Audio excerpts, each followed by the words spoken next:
Legacy Builders, welcome to the first lesson of the OPIP, Other People's Intellectual Property chapter of the IP for Business Blueprint course. I'm Jen McNeely with JWM Designs and Marketing, and in this video lesson, I'm going to talk about the ways you can get permission to use other people's intellectual property through a release. In a prior lesson, I discussed getting a transfer of rights via a license agreement or an assignment of rights. In this lesson, we talk about a different method of permission, releases. Why now? It's inevitable that you will use other people's intellectual property in your business. Whether it's software, photographs, designs, or imagery, you are going to use protected materials in your business. Getting permission to use protected materials on the front end will reduce the levels of stress and anxiety you will experience for failing to do so. Unfortunately, far too many individuals and business owners use the intellectual property of others without permission, either because they're unaware of the parameters of using protected materials or they just do so intentionally. There is a popular saying that ignorance of the law is no excuse. Whether you infringe on another person's intellectual property on purpose or accidentally, you can be liable for damages just the same. Because intellectual property rights can only be enforced by the owner, if the owner is unaware of the infringing activity, the infringer will continue to use the work without permission. But who wants to run a business looking over their shoulder, hoping to never be discovered? With that being said, let's talk about the ways you can get permission to use protected works through a release. Getting permission to use protected materials, whether it's a trademark or a copyright, is not a hard task, and it's usually not that expensive. The first thing that you need to do before using any materials that you did not create yourself or hire someone to create on your behalf is to determine whether permission is required to use the work. To do this, you need to know if the creative work you want to use is protected by law. If so, you need to determine if your use of the work would violate the law. Review the fair use video for more details on that. If the work is not protected under intellectual property law, then it falls within the public domain and can be used without asking for permission. A way to check to see if a work is protected by law is to do a clearance search with the United States Copyright Office or with the USPTO for trademarks. However, it doesn't end there. Remember, common law rights attach regardless of whether the creative work is registered. As a rule of thumb, it's probably best to assume that the material you want to use is protected by law and you will need to get permission unless you can determine definitively that the work is in the public domain. The second step is to identify who owns the work.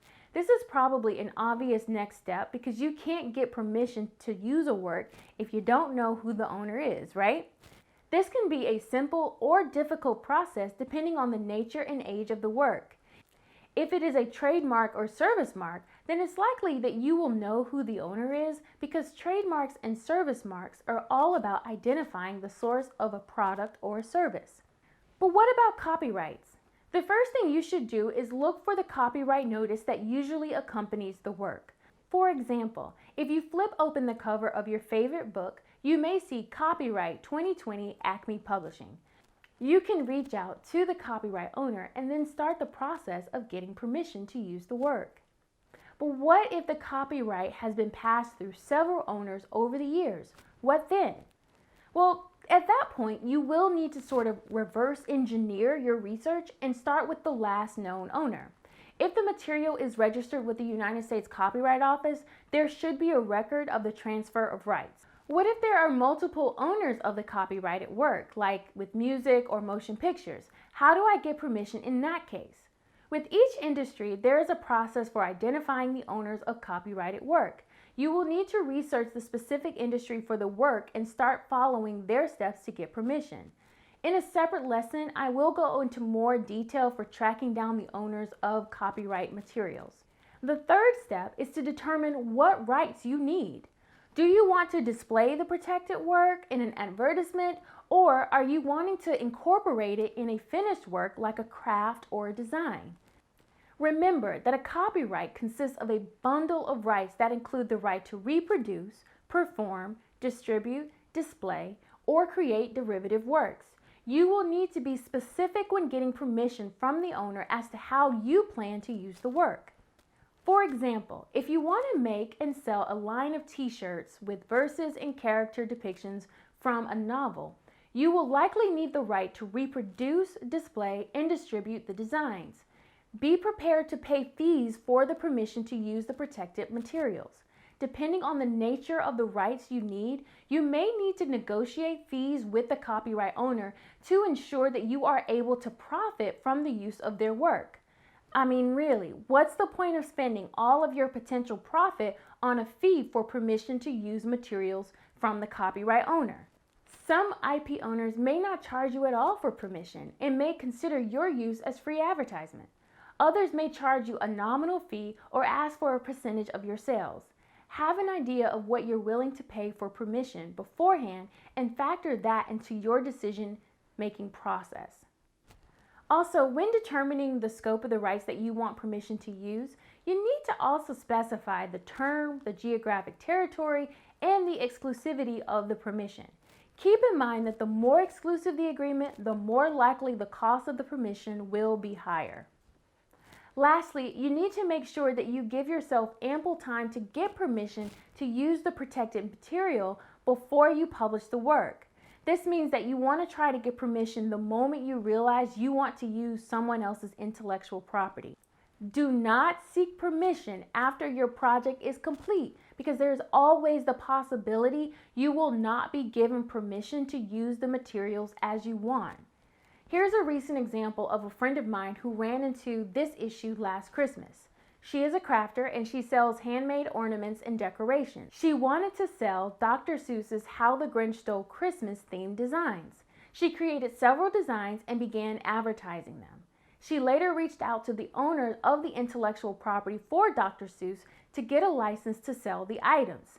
They denied her request because they already had a licensee in her geographic area and did not want to cause additional competition. She ultimately gave her ornaments as gifts to friends and family. Because this process can be time-consuming and very difficult depending on the nature of the work, there are private companies known as clearance companies that handle the permission process for you. They can help you negotiate the process for getting permission for IP owners. They also have a list of people that they already work with who have given them permission to be able to grant permissions to others. I've included a list of well-known clearance companies that can get you started in the process of getting permission. Types of permission. There are two main forms of permission you will likely utilize when using other people's intellectual property. They are license agreements and release agreements. Licensing agreements. As I discussed in a prior lesson, with a license agreement, an intellectual property owner or licensor grants you, the licensee, the right to use protected work within certain parameters. The license agreement will tell the licensee under what conditions they can use the protected work, the duration they are allowed to use the protected material, and the geographic area that they can use the protected material. Sometimes the terms clearance agreement or permission agreement are used to describe a license agreement, but they are essentially the same thing.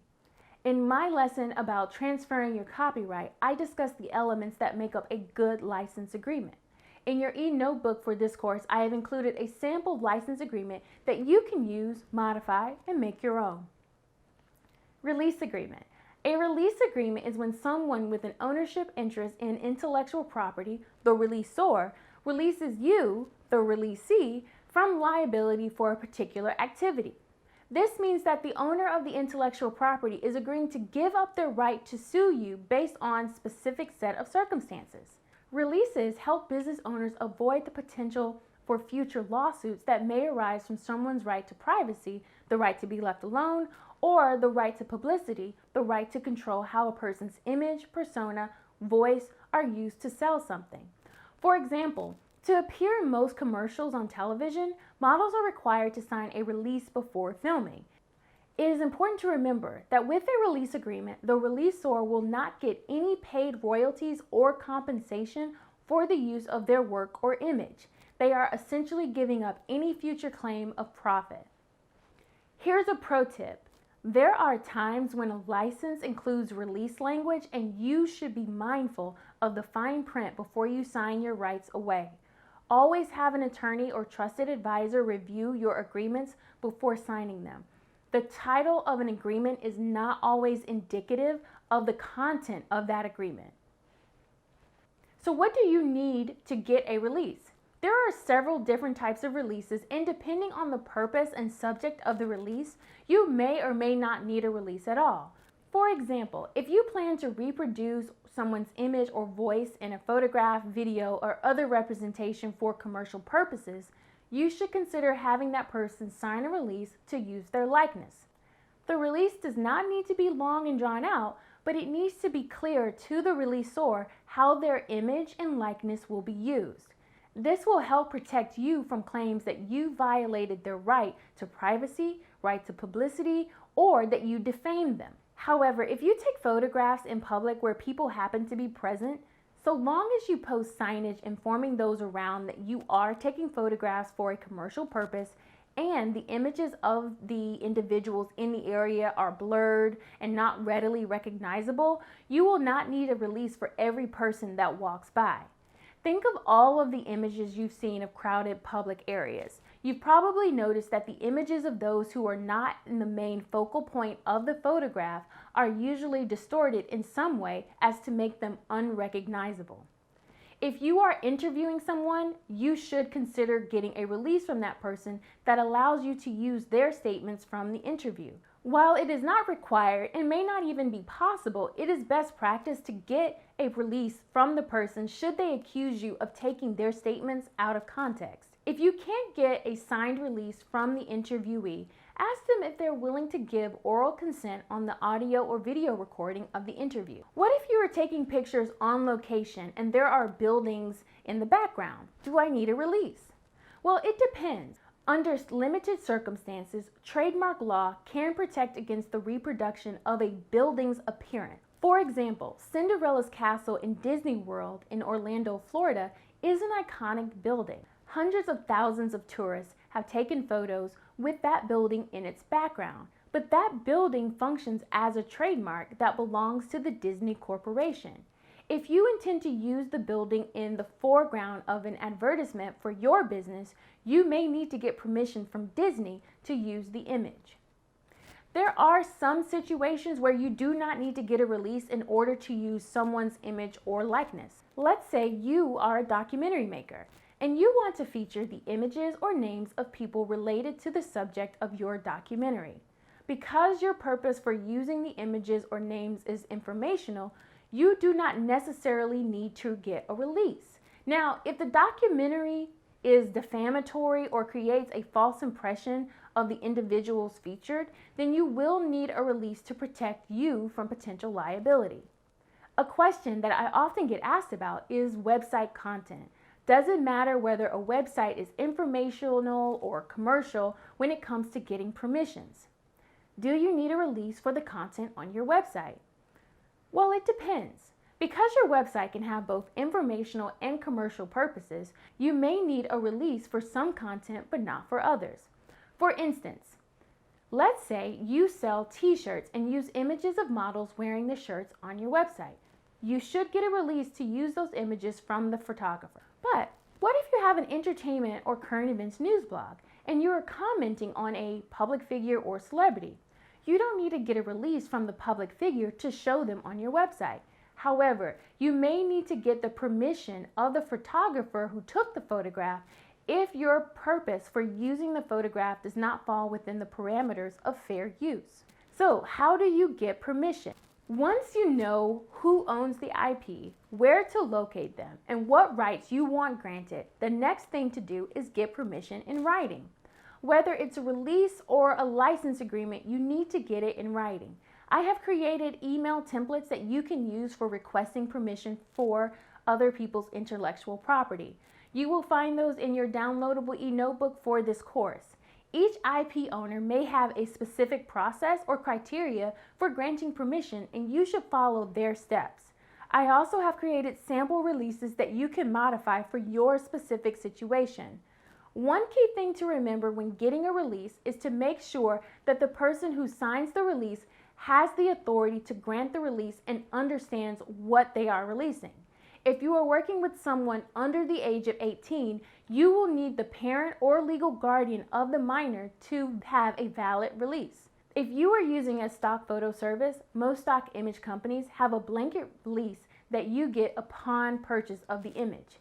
Do not assume that because an image pops up in a search engine result, it is in the public domain and therefore free for you to use. When in doubt, get permission. Also, when getting permission, make sure that permission allows you to use the image for commercial purposes. Some permissions are for personal use only, and you do not want to confuse the two. How do I create a release agreement for my business? As I mentioned, the type of release agreement you need for your business will vary depending on the IP and what you plan to do with it. I have created several common release templates for you to use as a starting point in your business. You can modify them as needed and make them your own. Remember, the keys to a good release is to make them concise, clear, and in writing. Why does any of this permission stuff matter? I know I've said it 1,000 times in this course, but it's all about protecting yourself and your business from potential liability. Far too many small business owners think that as long as they don't get caught, they are fine to use other people's intellectual property without permission. And to some extent, they might be right. But what happens when your business is doing well and you get slapped with an infringement suit that costs thousands of dollars to litigate, all because you did not pay a measly $100 to get permission? It's not about if you get caught, it's when. Protect your business and your livelihood. Let's recap. We talked about why getting permission to use other people's intellectual property is important, the process for getting permission, and all about release agreements. Your action steps for this lesson is to download and review the JWM release agreement templates and start working on getting permission to use protected materials in your upcoming projects.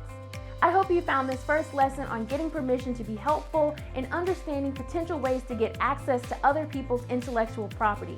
Please post your comments and questions in the video comments area below. You can also post questions and comments in the private Facebook group for this course. Remember, you can find me on Facebook, Instagram, and LinkedIn, and my handles to those sites are also listed in the course resources area as well as your ebook. All right, guys, that's it for this lesson. So until I see you in the next lesson, keep building, y'all.